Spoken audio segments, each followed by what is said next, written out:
Welcome to the Leafy Podcast, helping real estate investors and entrepreneurs grow.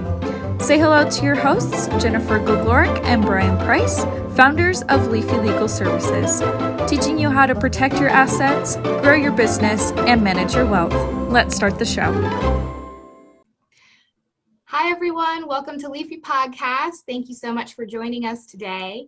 I am Tammy, the podcast manager, and on the line I have our host, Brian Price, the CEO of Leafy Legal Services.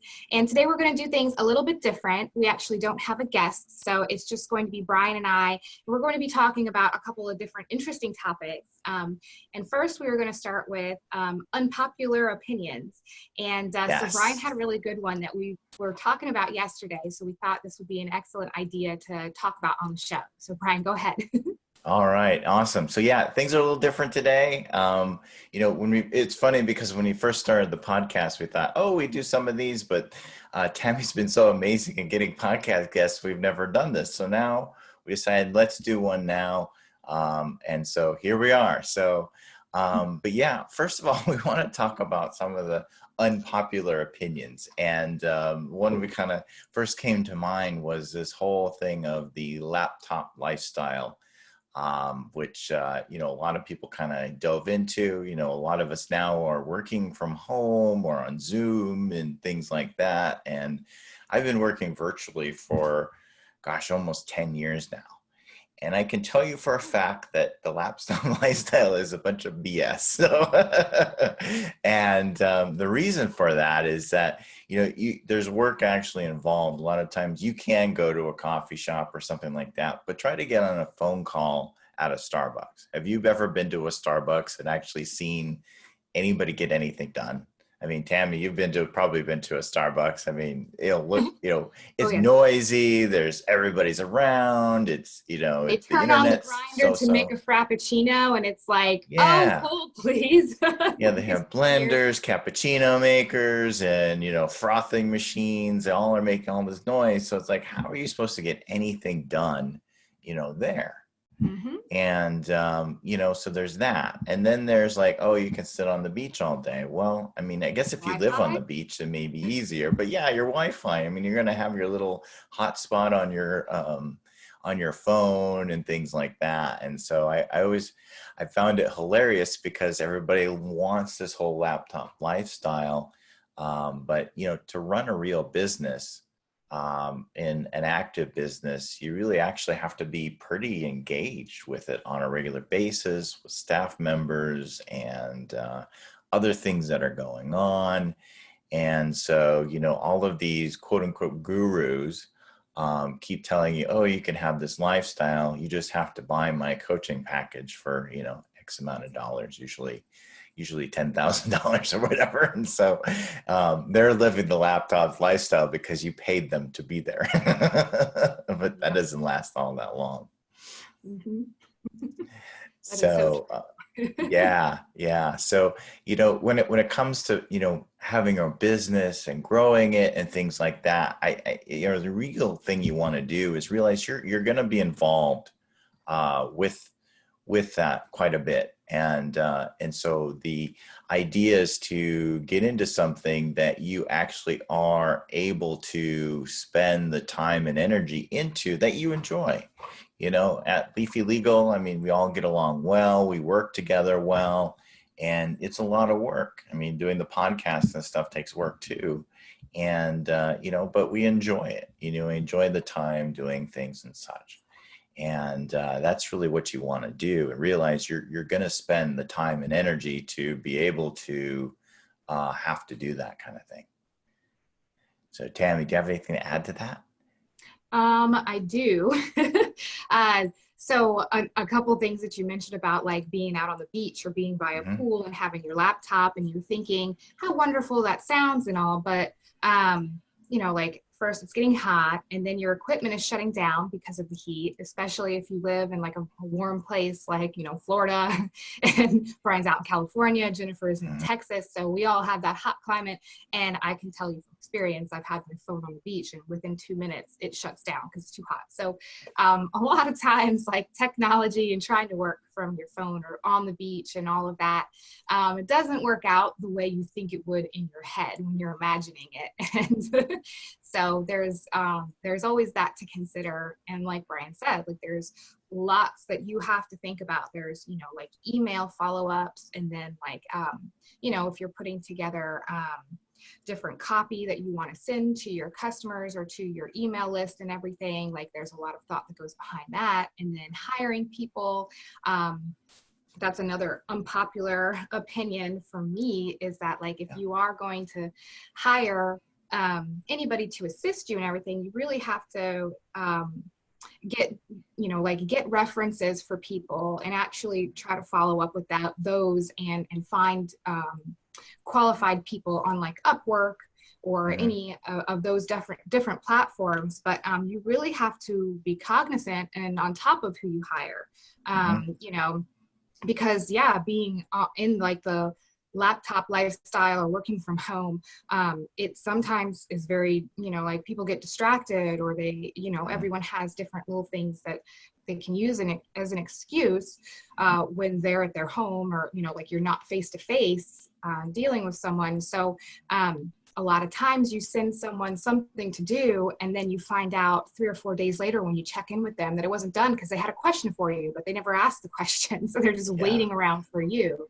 So it's it does end up being a lot of babysitting from my experience when you do, like try to hire for help, especially from like other countries. I mean, like I have worked with some very amazing people from around the world, but a lot of the times when you're looking for a virtual assistant, it is very hands-on for you. And you have to tell them exactly what you want, because they're not going to just deduce or manage, or, like they're not going to put any self-thought into that. They really want you to tell them exactly how you want it. And then you have to check in with them very often to make sure that it's being done. So. Oh yeah, absolutely. I do some business consulting on the side. I can't tell you how many times I go in and this entrepreneur basically hired these companies and they paid them like tens of thousands of dollars. I've seen like marketing companies that people hire thinking they're going to grow their business, but the entrepreneur never actually has much contact with them because they're off doing whatever they want to do. They're not really engaged in their business.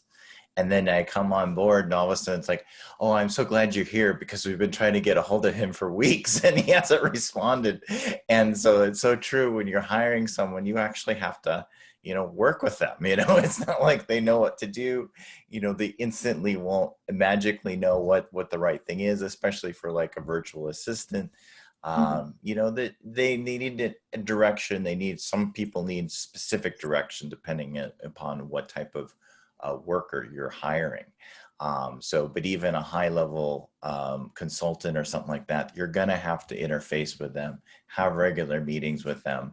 And that's really what you want to do in order to have a business that will actually grow and stuff like that. If you just want to hire a friend, then that you could do that too, but that's not really what you're hiring someone on Upwork or whatever to do. So that's very, very true. Mm-hmm. Yeah. And even hiring friends, sometimes you think, oh, this is going to be a great, and then try like having that, very stern discussion with someone to tell them that, you're not doing what I need you to do. And then like the emotions get involved and suddenly friendships are being torn apart. Like, yeah. It is hard to work with friends and family for sure. Oh, for sure. Yeah. I remember working with my father in our family business. I'm not in the family business so for a reason. I love my father, but yeah, we do not work well together. So yeah, I could attest to that. Oh yeah. I've got stories about that too. So I know what you mean. So, but also working for someone too, I think is important as well. Because I don't know about you, Tammy, but I've worked with some people that were pretty interesting and where they said one thing and it ended up being something different. Have you had the same experience? Oh yeah. Oh gosh, yeah. How terrible is it when you work from home and you dread going to work?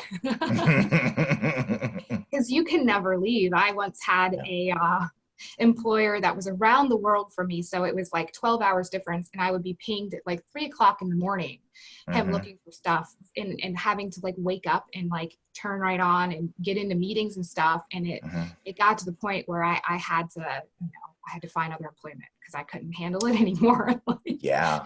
Oh, for sleep. sure. Yeah. I've had people I've worked with where I've come on board in less than a month. They cut my compensation in half for no reason whatsoever. And then find out they're talking bad about behind your back and stuff. It just, it's very odd. Some people are very good.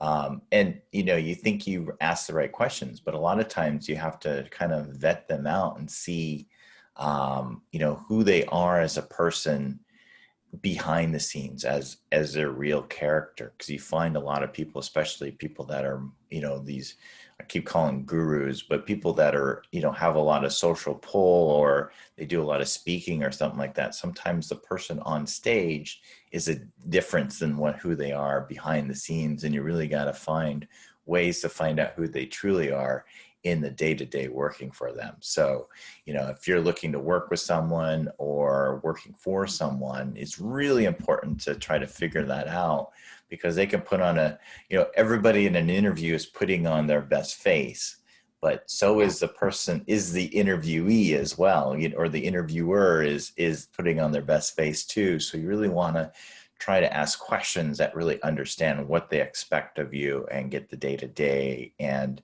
normally when I come on to like a consulting role or something like that, I'm usually asking, what is the targets for this? How are we going to get there? What is it is? And the more they understand, the more that they can tell you that succinctly and who they are and why they do certain things, that's a big sign that it is. If they just tell you big things on how honest they are and how great they are, that's usually a very big sign. If the people have to tell you how honest and great you are, that's a big, big black flag for me. It's usually that means they're just the opposite. That is true.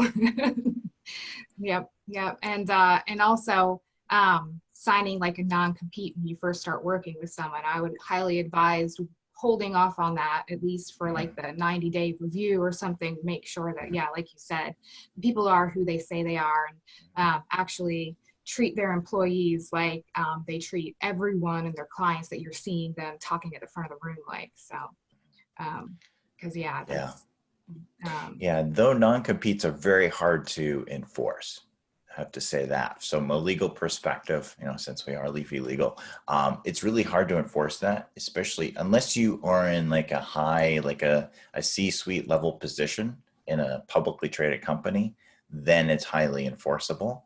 But if you're, if you're just, standard, if you're a contractor, absolutely it never applies. So that, just keep that in mind too, that even these non-competes aren't as bulletproof as the employers try to convey that it is. Yeah. Oh gosh.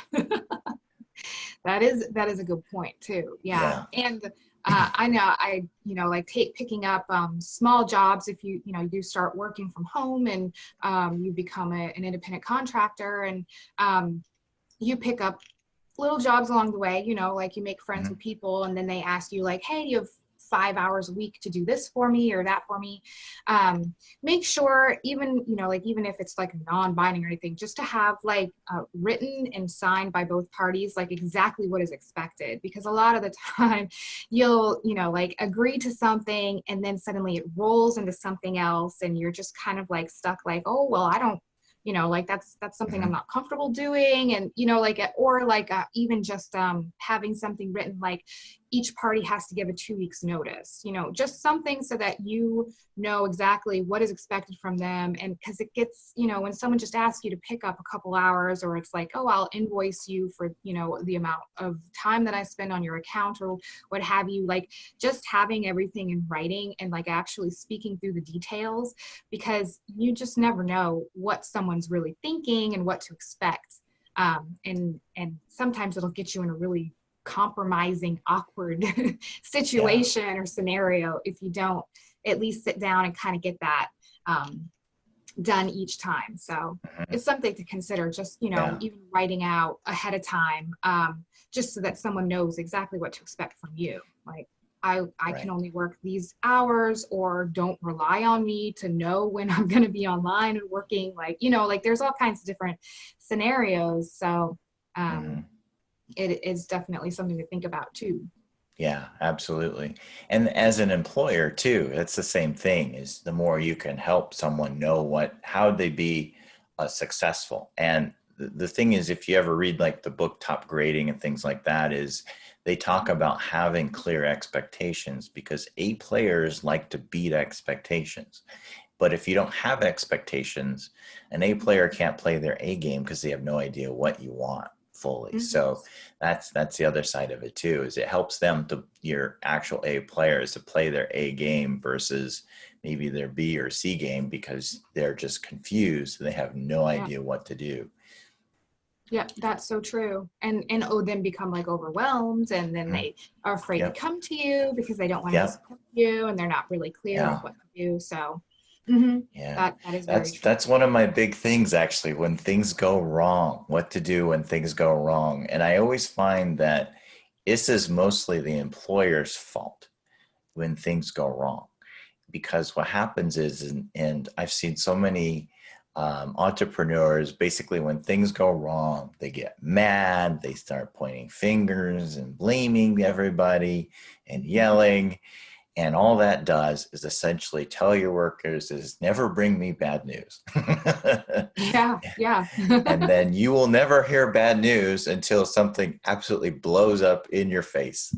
And so that's the one thing you want to make sure is handle bad news like good news. Is they're bringing you bad news, you should be happy that your staff will bring you bad news. You always want to have them bring you bad news. I always want them to have people to bring me bad news. So I try to behave as neutral as I can when bad news comes. Obviously, it's disappointing, but at the same time, if you react negatively to it, they don't want to see that negativity from you. So that's really something you want to work on if you're employing people, having a staff, is how are you reacting to the bad news that people bring them to you? Because you actually should be celebrating that they bring them to you, Mhm. because otherwise they won't. And then it's that before it becomes detrimental. So you need to have that open type of communication with your team, because that's how you're going to grow, is through the bad times. Because it's not if you're going to have bad news, it's when you're going to have bad news is really what it is there's always bad things happening, always things are going wrong. And if you're reacting negatively, then they're gonna not tell you until they absolutely have to, and then it Yeah. may be too late. Yeah, that is so true. I know, because you want your staff to be honest Mm-hmm. with you, and yeah, be able to not have to sugarcoat a Yeah. situation or a scenario, Mm-hmm. and yeah, they and come to you with the problem. It's just a challenge. We'll get over it. Constructive criticism if needed, or just Mm-hmm. like, okay, no finger pointing. Let's just remedy this and move on. Yeah. So Mm-hmm. yeah, Absolutely. yeah. Yeah, Mhm. it's a blame, shame, and justify is what usually happens, and it usually is a reflection on the person that's doing it, and that's really what we want to avoid. And if you can do that, your team will become stronger. You'll solve bigger and better problems, and you'll be able to grow a lot quicker. Yeah, yeah, so true. Yeah. Well, uh, Okay. what do you think, Brian? I think we covered I quite a bit right I now. think we cover quite a bit. It's been a little bit, so I think this is kind of our what unpopular topics, but I think it's worthwhile, because it's not all you know rainbows and I forget what the saying is, but Rainbows and is butterflies. rainbows and butterflies. Thank you very much. And so the idea is that you have a business, you got to work your business. Things are going to go wrong. How to react to it. And I think it's important that everybody kind of see how to when you're going to get into a business, you're growing a business where you're investing. It's just going to take time and effort. And even when we talk a lot about real estate on our podcast, even real estate investing, it's a slow process of building. It's not instant, all of a sudden I'm going to make millions overnight. Yeah. we like to think that a lot of people like to say that because it's popular, and it gets a lot of views, and so, but that's what it is. But slow, methodical, just keep going and just stay on your path, do the right thing, keep your head on your shoulders, and you're going to have more success in the long run doing that. Yeah, it's so true. I know, because we have guests come on twice a week, and they always tell us like the positive things, the good side, the growth, and but each one of them has a story behind that where stuff fell through, and I mean, you and I both experienced some really bad news during the weight crash. So you pick yourself up, you keep going, and absolutely, like in the end, yes, you will have that growth that you're looking for, but yeah, it's definitely not overnight.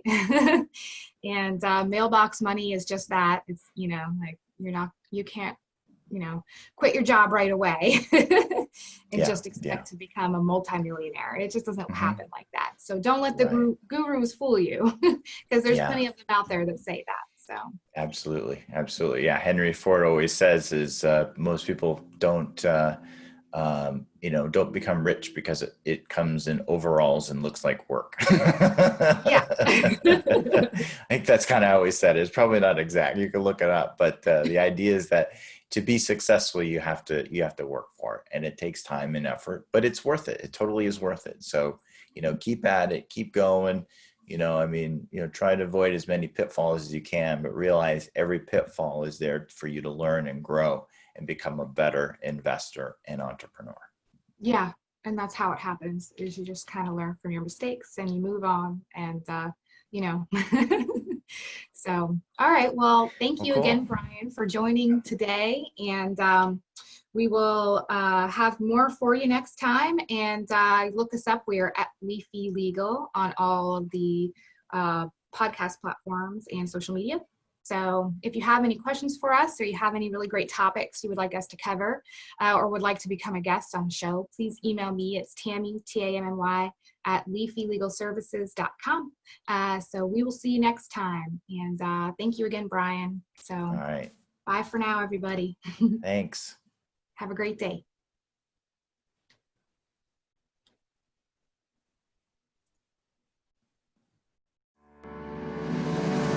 Attention real estate investors and entrepreneurs. Did you know that real estate investors are a primary target for lawsuits? According to the National Survey of the Court data, 25% of Americans risk being sued in their lifetime. However, if you are a real estate investor, you have a 95% chance of being sued in the next 20 years. Leafy Legal Services helps you protect your assets and strategically grow your business and wealth. Leafy Legal Services are experts at the Series LLC and Delaware Statutory Trust, two of the newest and most ideal legal structures for real estate investors. Leafy Legal Services have the most personalized and affordable solutions for setting up LLCs. Property owners are always at risk when it comes to their assets. Anonymity is so important. If you own just a rental house and you own your home, you have to protect yourself and your properties from any potential legal issues. Leafy Legal Services have the right solutions to make sure you are happy and feel secure.